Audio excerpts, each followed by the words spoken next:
so let us get started. So last time we were looking at this problem of finding a threshold value for a monotonically, this was a decreasing function. So basically you're given a function, say f of n is 2 over n square, where the values of n are greater than 0 and n is an integer. So if you write down the n values and the f of n values for different values of n, this is like a brute force approach. You can try, as you increase n, the f of n values keep reducing. So what we want to find is what's the smallest value of n, which we call as a threshold value, for which f of n is less than a target, and let us say the target is 0.01. So as you can see, if n is 1, f of 1 is 2 over 1 square, which is 2. Of course, that's greater than the target. And then if n is 2, f of 2 is 0.5, which is also greater than the target. So you keep on increasing n, you see the function value keeps reducing, and eventually when n is 15, f of 15 is 0.0089, which is less than the target, and f of 14 was greater than the target. So the smallest value of n for which f of n is less than the target is 15. That's the answer. Now if you do a brute force approach, you have to evaluate this function f of n 15 times, right? So for each value of n you have to do a total of 15 times. So what we want to see is, can we do less than that using a binary search approach? So in order to do that, again in binary search, we will use a left index and right index, and for problems like this we can also define an invariant. An invariant means like a property that will be satisfied in each iteration of the algorithm. And what is the property we want to satisfy every time is we will maintain a left index and right index, and the threshold value will be somewhere between the left index and right index. And the property is the function value at the left index is always going to be greater than or equal to the threshold. So that's how we want to maintain the greater than or equal to the target. This is 0.01. And then the function value at the right index will always be less than the target. So this is the property that we really want to maintain in each iteration of this binary search. So what we want to do is we want to choose an initial value for the left index and right index, which again will satisfy this property, and that will be like a broader range. And as you know from the earlier applications of binary search, we start with a broader search space and we reduce the search space as we go through the iterations. So as we worked out the since in the problem statement it is given that n is greater than 0, and we are also given that this is a monotonically decreasing function, then for smaller values of n, say n equals 1, the function value will be quite high and it will decrease from there. So that gives you a clue what could be the initial value of a left index. So a left index could be n equal to 1 itself, because f of 1 is 2 over 1 square, which is 2, that is greater than 0.01, the target. So we can choose n equals 1 as the left index, because it satisfies the invariant property that the function value of the left index is greater than or equal to the target. Now what could be the value for the right index?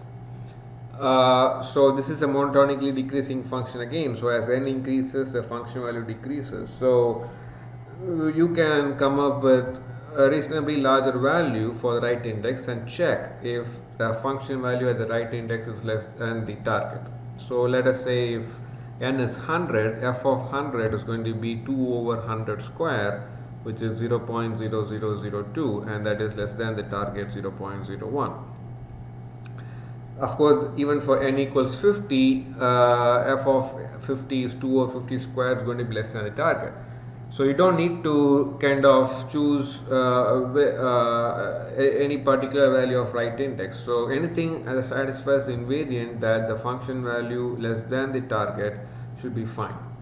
So you can even choose n to be say 1000 or 100,000, and we'll see how that will vary the number of iterations. But but anything that satisfies invariant is fine to begin with. So that's how you choose your right index, such that f of right index is less than the target. So you'll use 100 as the right index. So as usual in binary search, you'll find the middle index, which is going to be left index plus right index divided by 2. And here we are working with integers. So 1 plus 100 is 101 divided by 2 is 50.5. We will truncate that to the closest integer, so that is 50. So find the function value at 50, which is the middle index of 50. So 2 over 50 square is 0.008, which is less than the target 0.01. So what it means is, since it's a monotonically decreasing function, the function value at the right index is less than the target, and the function value at the middle index 50 is also less than the target. So it is something like this.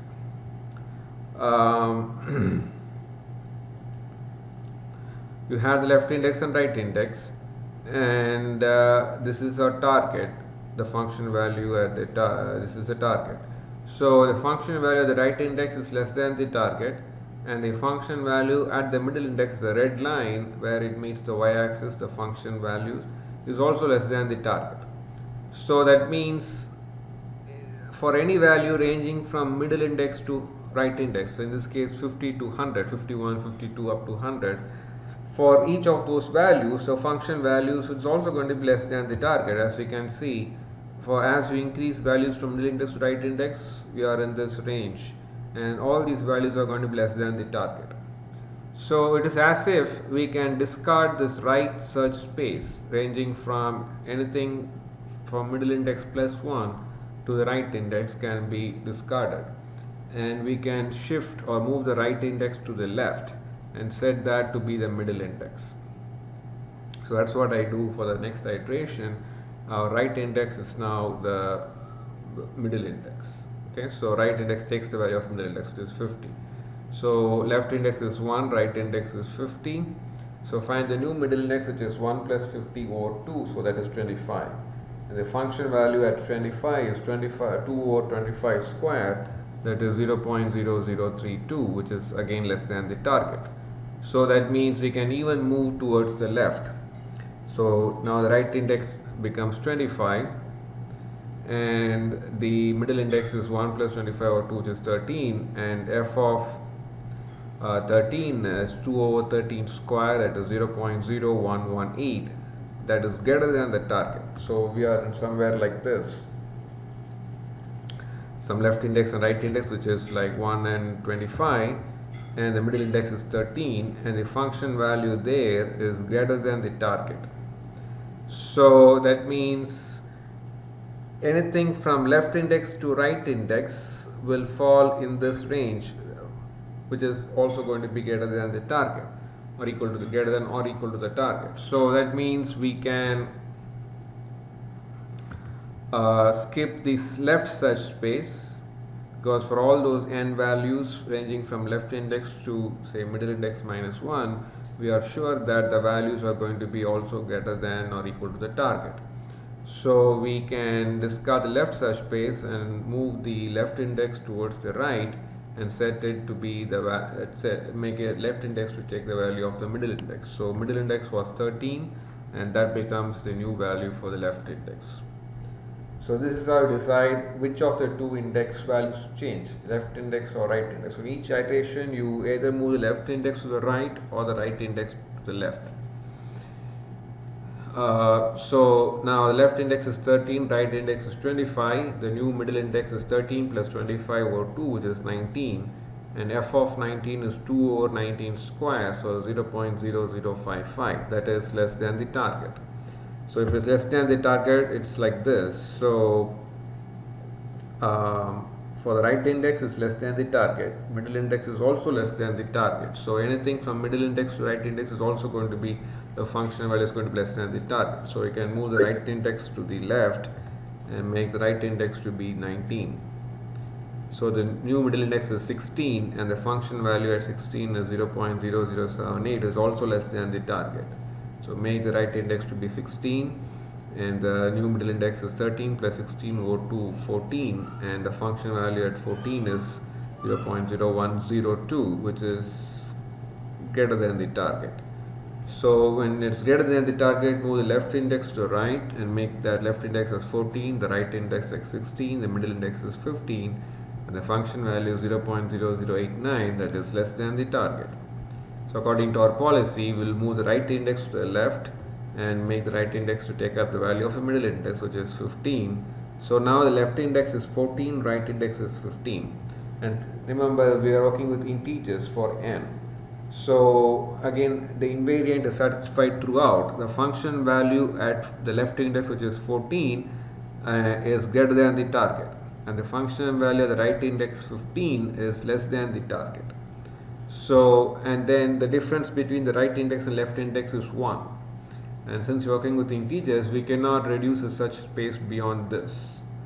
Okay, so the difference between left index and right index reaches 1, and that's the last stage or step we can do. We cannot go beyond that, so we should stop the iterations now. And this right index satisfies the invariant that the function value at that right index is less than the target, and this is the smallest value of n for which f of n is less than the target, because the previous value of n, which is the left index 14, f of n is greater than the target. So this 15, which is the value of the right index, is the smallest value of n for which the function value is less than the target. So if you look at the number of times we are evaluating this function f of n, so we start with f of finding the middle f function value for the left index and right index to make sure the property is satisfied, but you know that we do irrespective of any value of n, any function. So we don't count that for the number of times we do the we compute the function value. It's this we consider as the number of times we compute the function value, how many times, how many iterations we're really going to.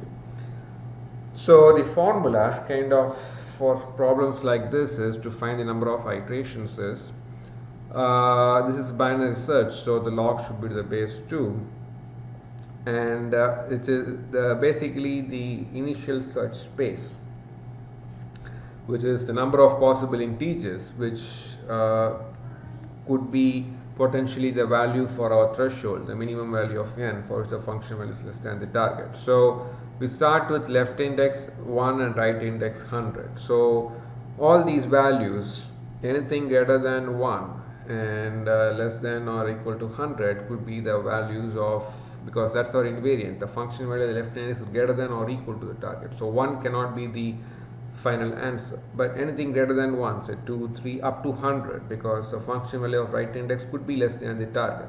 That's how we choose the invariant. So 2 to 100 is the possible or the possible values, you know.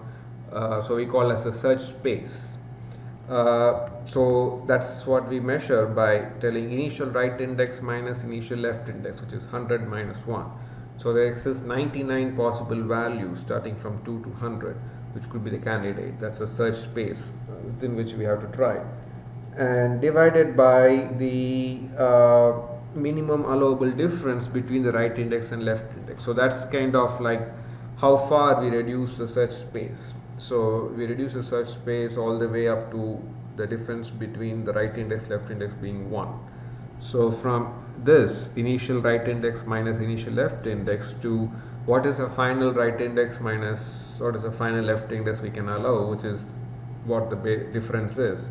So that's the minimum allowable difference, which is 1, like in this case 15 minus 14.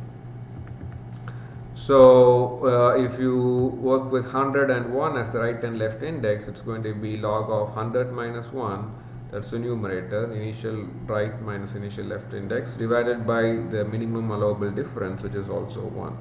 So log of 99 over 1 to the base 2 is approximately 7, and that's the number of iterations we really do, and the number of times we do we need to evaluate the function value. So this is less than the, if you do a brute force approach, we have to do 15 iterations, and the 7 is less than 15. So now you see, really, if you even choose say 100,000 as your initial right index. So it's going to be 100,000 minus 1 divided by, of course, 1. That's the minimum allowable difference. So log of this 9999 to the base 2 is what your answer is. So we can use to the base e in the calculator to find the answer. I hope everyone knows how to you find logarithm of something to the base 2 in your calculator. So like here, you don't have log to the base 2, a key for that. So you can either use the natural logarithm, which is this ln, or log to the base 10. So here I use log ln, that means the natural logarithm to the base e. So I found log of that, whatever the number you want to find. So log 9 ln 9999 divided by, we have base 2, so ln of 2, and the answer is going to be 13.28. so that's like close to 13 iterations. Okay, so you see the number of iterations only kind of doubled when you increase the right index. Instead of 100, you choose 100,000. No, I choose 10,000, I guess, 10,000 instead of 100. So you could even go for even larger values, like 100,000, like this minus 1.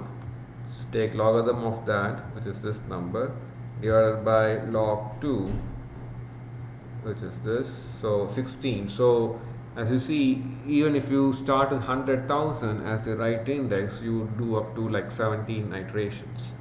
So compare that to 7 iterations, is not a huge difference. So as you increase n, the number of iterations grows only by log n. So that's the kind of power of binary search. Okay, so any question on this?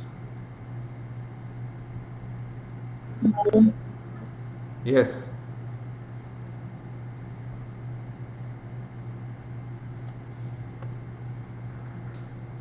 Okay, no questions.